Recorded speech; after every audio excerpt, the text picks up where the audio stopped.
This is a video in clinical medicine from the New England Journal of Medicine.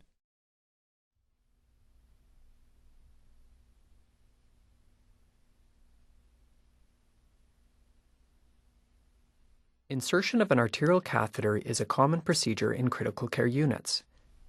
Ultrasonography may be used to ensure safe and successful insertion of an arterial catheter. This video will demonstrate the use of ultrasound guidance for the insertion of a radial arterial catheter in adults. Arterial catheterization allows for the continuous recording of arterial pressure measurements and can be used to adjust the doses of vasoactive drugs that are administered for hemodynamic support in critically ill patients. Arterial catheterization also provides easy and convenient access to arterial blood when arterial blood gas sampling and other laboratory tests need to be performed. Ultrasound guidance can be more effective than palpation for the insertion of an arterial catheter in patients with obesity, edema, hypotension, or vascular abnormalities such as tortuous vessels. In general, the use of ultrasound guidance for the insertion of a radial arterial catheter is faster than the palpation method and has a higher success rate. Also, successful insertion is achieved after fewer attempts, which means that there are fewer attempted sites of insertion, thereby minimizing patient discomfort. There are no contraindications to the use of ultrasound guidance.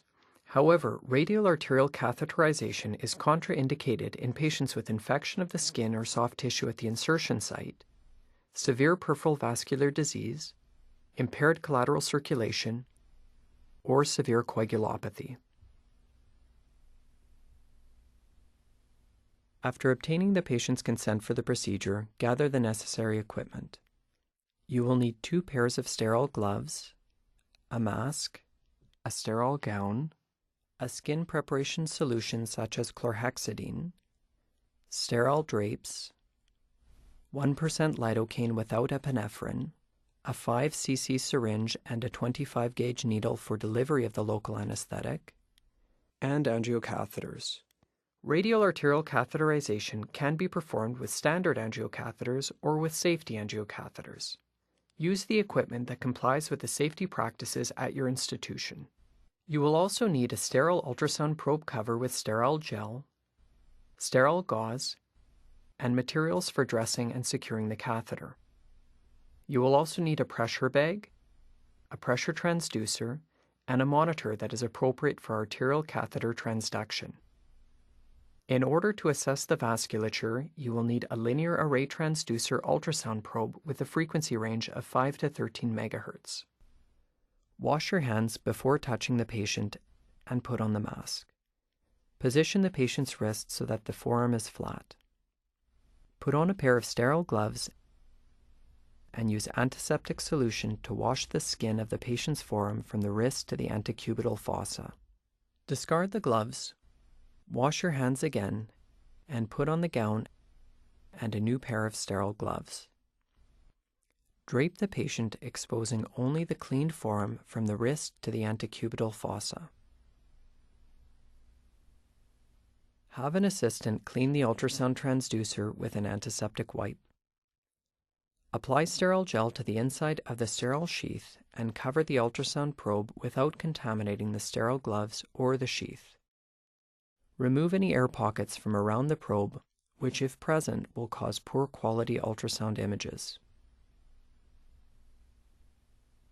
Make sure that the left part of the ultrasound probe corresponds to the left side of the ultrasound screen.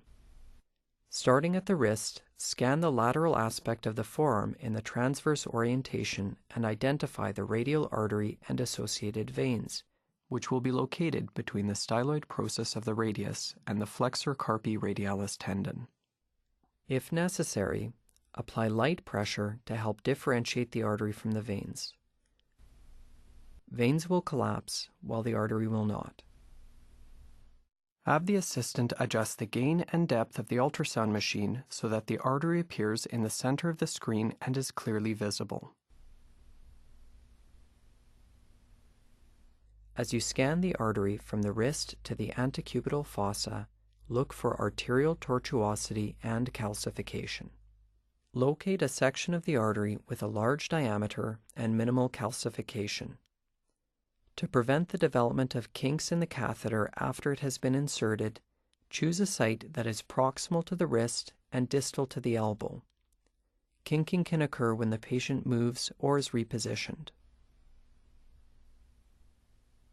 After locating an appropriate site for catheterization, slide the probe so that the artery is centered on the screen.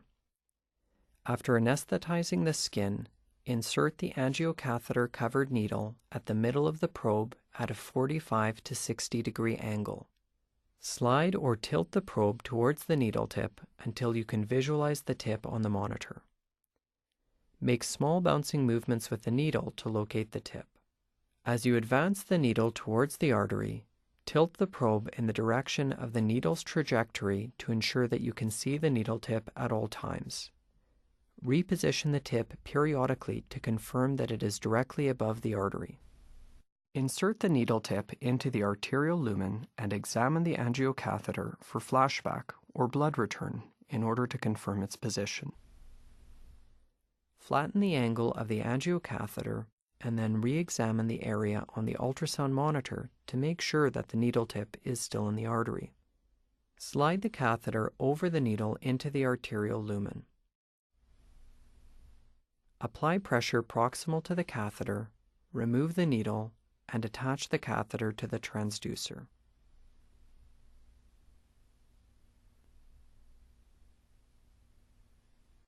The catheter can also be inserted in the longitudinal orientation. To do so, begin the procedure with the ultrasound probe in the transverse orientation to locate the artery. Center the artery on the ultrasound screen and then rotate the probe 90 degrees. You should see the artery in the center of the screen with a view along its long axis at its maximum diameter. Insert the angiocatheter at a 15 to 30 degree angle at the exact midline of the long axis of the probe. Advance the needle parallel to the long axis of the probe. If you do not see the needle, it is probably medial or lateral to the vessel. Pull back on the needle without withdrawing it completely or letting it leave the skin, and readjust the angle so that you can see the needle tip on the ultrasound screen. Then advance the needle again until it is within the lumen of the vessel and look for flashback in the angiocatheter. Slide the catheter over the needle and into the arterial lumen. Apply pressure proximal to the catheter, remove the needle, and attach the catheter to the transducer. The main challenge when performing ultrasound-guided catheterization is visualizing the needle tip and differentiating the needle tip from the needle shaft, since both will appear as white dots on the screen. Novice operators sometimes believe that they are visualizing the needle tip on the monitor, but they are actually viewing the needle shaft. In such instances, the unseen needle tip has been inserted more deeply than the operator assumes and can cause injury to deeper structures. For this reason, visualization of the needle tip at all times is crucial during angiocatheter insertion.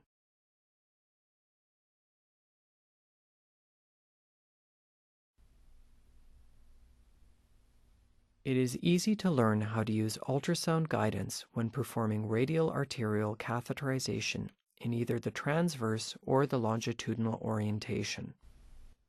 Clinicians who regularly insert arterial catheters should master this technique because it can increase the success rate and reduce the number of attempts required for successful catheterization as compared with the palpation method.